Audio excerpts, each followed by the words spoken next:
آج BA part first کے second paper میں خواجہ حیدر علی آتش کے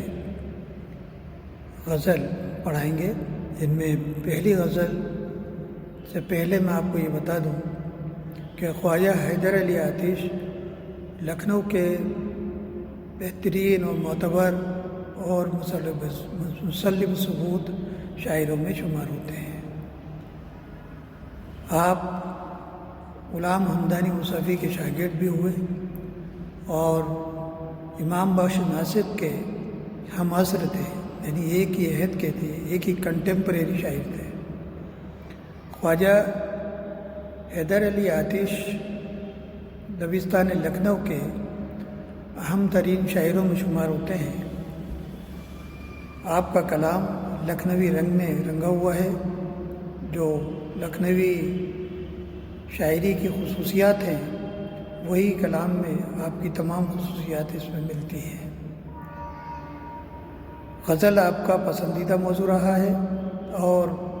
آپ کی غزلوں میں ثنائے بدائے کا استعمال بخوبی ہوا ہے۔ خواجہ حیدر علی آتش کی پہلی غزل جو آپ کے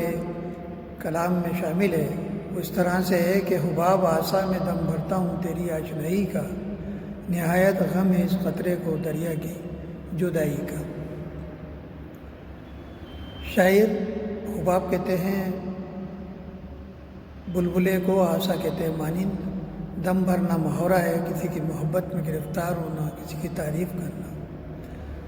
آشنائی کہتے ہیں دوستی کو۔ تو شاعر نے یہاں تمثیلی انداز قائم کرتے ہوئے یہ بات کہی ہے کہ محبوب میں تیری دوستی کا دم بھرتا ہوں، اس طرح سے جیسے سمندر کے اندر بلبلہ ہوتا ہے، اور بلبلہ انتہائی لمحاتی ہوتا ہے، جس کا وجود بہت کم ہوتا ہے، مختصر ہوتا ہے، اور اس کے اندر ہوا بھری رہتی ہے۔ تو شاعر کا یہ کہنا کہ جس طرح سے کہ بلبلے کے اندر ہوا بھری رہتی ہے اور وہ لمحاتی ہوتا ہے، اسی طرح میں بھی اے محبوب تیری محبت میں دم بھر رہا ہوں، تیری محبت یعنی تیری دوستی کا دم بھر رہا ہوں۔ نہایت غم ہے اس قطرے کو دریا کی جدائی کا، گویا تو دریا ہے اور میں قطرے کے مانند ہوں۔ اس قطرے میں جو ہوا بھری ہے وہ بڑی لمحاتی ہے، اور یہ قطرہ جب تک تیرے ساتھ رہتا ہے تو تیری محبت کا اور تیری آشنائی کا دم بھرتا رہتا ہے، لیکن یہ تمام چیزیں لمحاتی ہوتی ہیں، بہت کم وقت کے لیے ملتی ہے، یعنی تیری دوستی بھی بہت کم اور عارضی ہے، اور ایک دن جس طرح سے کہ بلبلہ ختم ہو جاتا ہے، اس کی ہوا نکل جاتی ہے اور وہ فنا ہو جاتا ہے، تو وہ گویا دریا سے جدا ہونے کا غم شاعر کہہ رہا ہے کہ اس کو انتہائی غم ہے اپنے دریا سے جدا ہو جانے کا۔ تو شاعر نے اس کے اندر محبوب کی دوستی کی بات کہی ہے، اور یہ کہا ہے کہ یہ دوستی بھی کتنی عارضی اور لمحاتی ہے، جس طرح کے بلبلے کی ہوتی ہے دریا کے اندر۔ دوسرا شعر ہے کہ اسیر ہے دوست تیرے عاشق و معشوق دونوں ہیں، گرفتار آہانی زنجیر کا یہ وہ طلائی کا۔ اسیر کہتے ہیں قیدی کو، یعنی جو مقید ہو، اور عاشق جو عشق کرتا ہے وہ عاشق ہے، اور معشوق جس کو وہ چاہتا ہے وہ معشوق ہے۔ تو شاعر نے یہ کہا ہے کہ اے محبوب تو اور میں، یعنی عاشق اور معشوق دونوں ہی ایک زنجیر کے اندر گرفتار ہیں۔ ہم تیری محبت کی وجہ سے گرفتار ہوئے، اور ہمیں آہانی یعنی لوہے کی فولادی زنجیروں کے اندر گرفتار کیا گیا، اور ہمارے پیروں میں ہاتھوں میں بیڑیاں بندھی ہوئی ہیں۔ تو شاعر یہ کہتا ہے کہ ہمارے ہاتھوں میں جو زنجیریں ہیں وہ لوہے کی ہیں، اور تیرے ہاتھوں میں یا تیرے گلے میں جو زنجیر ہے وہ سونے کی ہے۔ بس اتنا ہی فرق ہے، ورنہ عاشق و معشوق دونوں ہی گرفتار ہے، محبت ہے یعنی محبت میں گرفتار ہیں۔ ایک سونے کی زنجیر میں گرفتار ہے اور دوسرا آہنی یعنی لوہے کی زنجیر میں گرفتار ہے۔ تو شاعر کا یہ کہنا ہے کہ اے دوست، اے محبوب، ہم جو ہے عاشق اور معشوق دونوں ہی گرفتار ہے، محبت ہے، ایک سونے کی زنجیروں میں گرفتار ہے اور دوسرا لوہے کی زنجیر میں گرفتار ہے۔ تو شاعر نے یہاں مناسبت لفظی سے فائدہ اٹھاتے ہوئے یہ بات کہی ہے، تعلق روح سے مجھ کو جسد کا ناگوارا ہے، زمانے میں چلن 4 دن کی آشنائی۔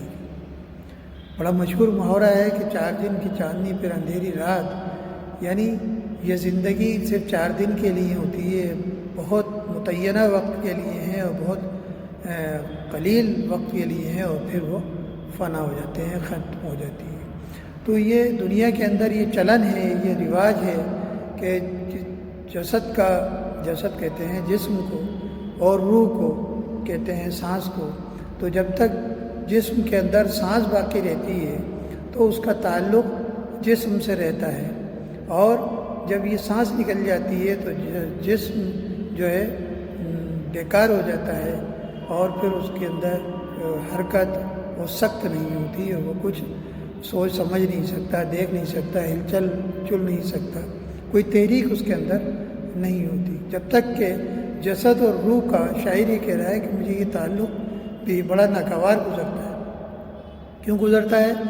وہ اس لیے گزرتا ہے کہ وہ کہتا ہے کہ زمانے میں چلن ہے 4 دن کی آشنائی، کہ زمانے کے اندر صرف 4 دن کی دوستی ہوتی ہے، چلن ہوتا ہے، پھر اس کے بعد ایک دوسرے سے جدا ہو جانا پڑتا ہے۔ یہ چیز اس کو گوارا نہیں ہے، اس کو اچھی نہیں لگتی، کیونکہ محبوب جب اس سے ملتا ہے تو اس سے محبت ہوتی ہے اور رغبت رہتی ہے، اور وہ اس کے پاس رہتا ہے تو ایک ہمت و طاقت اس کے پاس رہتی ہے، اور وہ سوچتا ہے کہ ہمارا محبوب ہمارے پاس ہے، لیکن اس کو یہ فکر بھی ساتھ میں ستائی جاتی ہے کہ چونکہ یہ آیا ہے تو اب جائے گا بھی، تو اس کو اس وقت اس کی ملاقات کو عارضی پتہ لگتی ہے کہ یہ زمانے میں جو چلن 4 دن کا آشنائی کا ہے یہ مجھے ناگوارا ہے، یہ پسند نہیں ہے۔ اسی بات کی شاعر نے اس میں تلقین کی ہے اور اس بات کو سمجھایا ہے کہ جس طرح سے کہ روح کا تعلق جسد سے ایک عارضی ہوتا ہے اور وقتی ہوتا ہے، اور جب وہ ایک دوسرے سے جدا ہو جاتے ہیں تو وہ فنا ہو جاتا ہے، وہ جسم بھی ختم ہو جاتا ہے۔ تو یہ محبوب تیری اور میری محبت کا تعلق بھی ایسا ہی ہے، جس 4 دن کی آشنائی ہے وہ بھی پھر انجام کار ختم ہونا ہے۔ اگلا شعر ہے کہ فراق یار میں مرمر کے آخر زندگانی کی، رہا صدمہ ہمیشہ روح قالب کی جدائی کا۔ دیکھیے اردو شاعری کے اندر ہمیشہ سے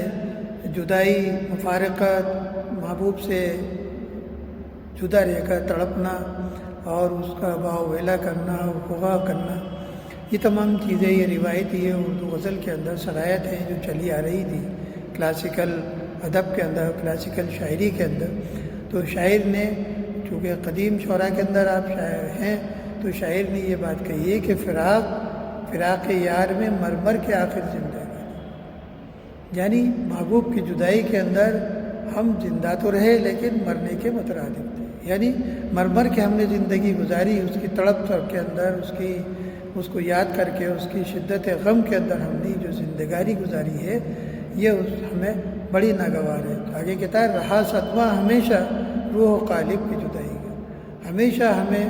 اس بات کا صدمہ رہا کہ جیسے اوپر کے شعر میں بتایا تھا کہ جب تک